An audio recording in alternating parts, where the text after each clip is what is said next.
Hey, I'm Crystal with Trademark Factory, and today we're tackling a topic that can make or break your brand: how to file your trademark so it doesn't get rejected. Now, I know you're probably thinking, isn't it just some online form and a fee, and how hard can that really be? But spoiler alert, if it were easy, I wouldn't be here, and 81% of people who try to DIY their trademarks wouldn't get rejected. So, if you want your brand to actually get that shiny R in a circle without burning months or years and a ton of cash, you're in the right place.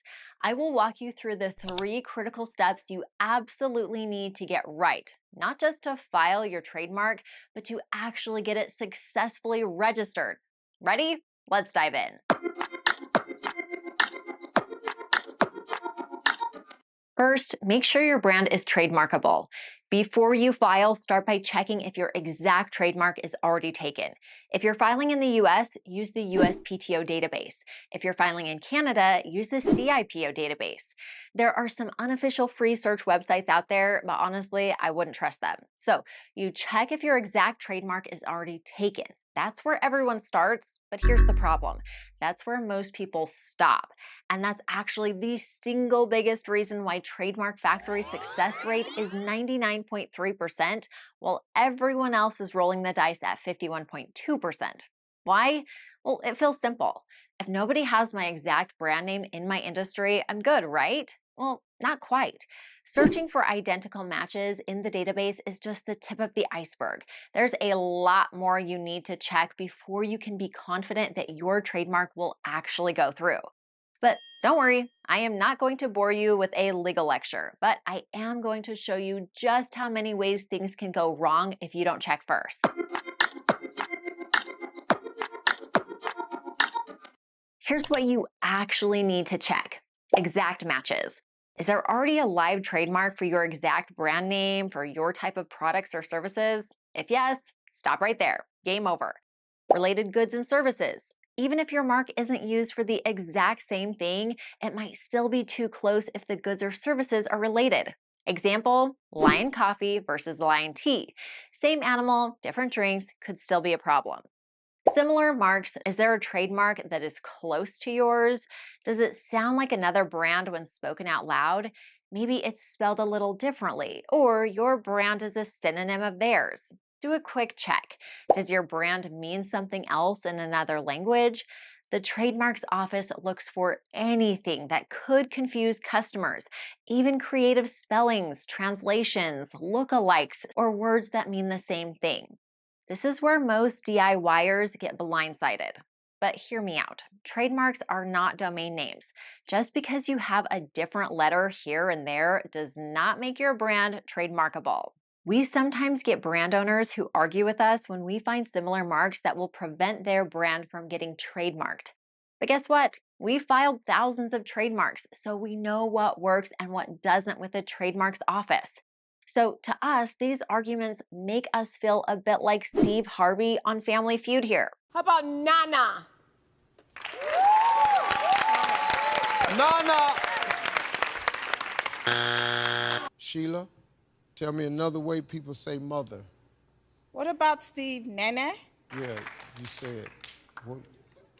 And here's the kicker: even if you pass all these checks, you're still not in the clear, because the Trademarks Office will also look at a whole other set of rules called absolute grounds for refusal.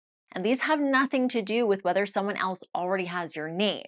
Most people get tripped up here, not because their brand is taken, but because the government has a laundry list of reasons they might say no. Here are just some of the most common traps. Descriptive: is your brand just describing a feature or a benefit of what you sell? Example, crunchy granola for granola. Nope. Generic: is it basically the name of the thing, like sofa if you make, you guessed it, sofas? Deceptive: does it mislead people about what you're selling? For example, lemonade as a tequila brand. Surname: is it just your last name? Geographical: is it the name of a place? Like you can't trademark Napa Valley wines if you sell wines from Napa Valley. Ornamental: does it just look like decoration, not a brand? I'm talking to you, my t-shirt people. Just because people love that image you put front and center on your shirts doesn't mean you can trademark it. Obscene, scandalous, or just weird.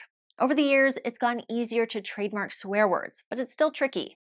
Government symbols, Olympic rings, someone else's face or signature, protected signs. Functional. Does your trademark cover the actual shape or function of the product? Basically, are you trying to protect with a trademark something that should have been protected with a patent? Titles of single works, non distinctive trade dress, prohibited signs. The list goes on, and trust me, each one is its own rabbit hole. Thousands of pages of legal textbooks have been written about each of these, so definitely not as simple as I didn't see anyone else with my exact trademark, so I should be good.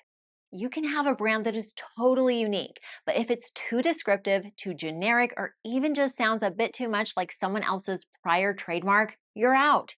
And most people have no idea about these absolute grounds or the standards of likelihood of confusion the Trademarks Office uses to evaluate trademarks until you get that nasty rejection letter. So before you spend a dollar filing, you have to make sure you have cleared both of these hurdles. Is your brand likely to be confused with an existing trademark? And does it pass the government's long list of absolute grounds for refusal? If you don't check both, you are setting yourself up for rejection. And here's the thing, you usually only get one shot at getting your trademark right. The whole process takes months, usually more than a year. And if you screw this up and get rejected, you might not even have the chance to fix it, especially if you've already launched your business under that name. Think about it. You build your brand, you launch your website, you print packaging, you do the marketing. Then a year later, you find out you have to start all over because your trademark got rejected. That is not just frustrating, it is expensive. The average business that has to rebrand because of a trademark issue is estimated to lose $18,000 or more in wasted materials, lost recognition, and lost time. And worst of all, sometimes you only learn this lesson when you've already lost everything you invested in your brand.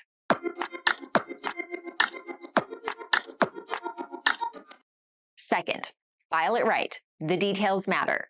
All right, you made it through step one and confirmed your brand is trademarkable. Now comes the paperwork. And here's something most people miss. This isn't some customer-friendly Amazon checkout. It is a government form. The Trademarks Office doesn't care about your convenience, and they don't care if your trademark gets registered or not. They get paid either way, so their forms are not designed to make your life easier or to keep you from making mistakes that will cost you time and money. If you want your trademark approved quickly and painlessly, you need to get every detail right the first time. Here's what you need to pay attention to: the trademark itself. File for the correct trademark. Sounds super obvious, but we've seen people jam multiple trademarks into one filing. Sure, it might get registered, but it's useless. I'm loving it. McDonald's Big Mac Golden Arches is not a trademark you can actually enforce. Choose the right logo. If you're registering a design mark, file format matters. Describe the logo accurately. They require a literal description of what your logo looks like. Decide if you're claiming color as a feature of your trademark.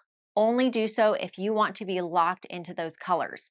Sometimes it's smart to file one trademark claiming color and an identical one without claiming color. Goods and services. Pick the correct classes. There are 45 classes in total, 34 for products and 11 for services. Getting your trademark in the wrong class, it might feel like a win until you realize you just put a lock on the wrong door. At best, you'll have to reclassify and pay extra government fees. At worst, your trademark won't protect what you actually sell. List your goods and services clearly and completely. Don't make this into your marketing brochure. The Trademarks Office doesn't care how revolutionary, disruptive, and amazing your stuff is. They just need a clear and succinct explanation of what your stuff is. Pay the government fees for every class you include. Yes, even if you DIY your trademark, you still have to pay a few $100s to the government. Basis and use. Choose the right filing basis. Use in commerce or intent to use. Pick the wrong one, and you might seriously limit your options later on. Provide an acceptable specimen of use. No digital mockups, real-world proof only.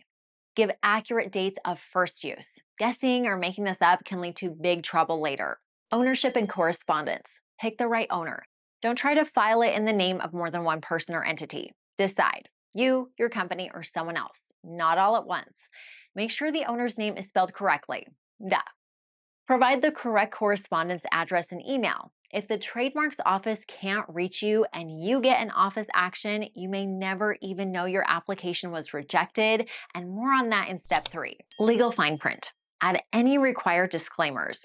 If your brand includes generic or descriptive words, you'll need to disclaim them. Include accurate descriptions, translations, or transcriptions if necessary. Double check everything. Check all the boxes, literally and figuratively. One missed detail can mean costly delays or a rejected application. It's kind of like assembling IKEA furniture, except if you mess up, you don't just end up with extra screws, you end up with a nice fat rejected stamp on your application and a brand that is left out in the cold. So yes, some mistakes here can be fixed, but every fix means more time, more money, and more hassle. If you want your trademark to go through smoothly, quickly, and painlessly, make sure every detail is right before you hit submit.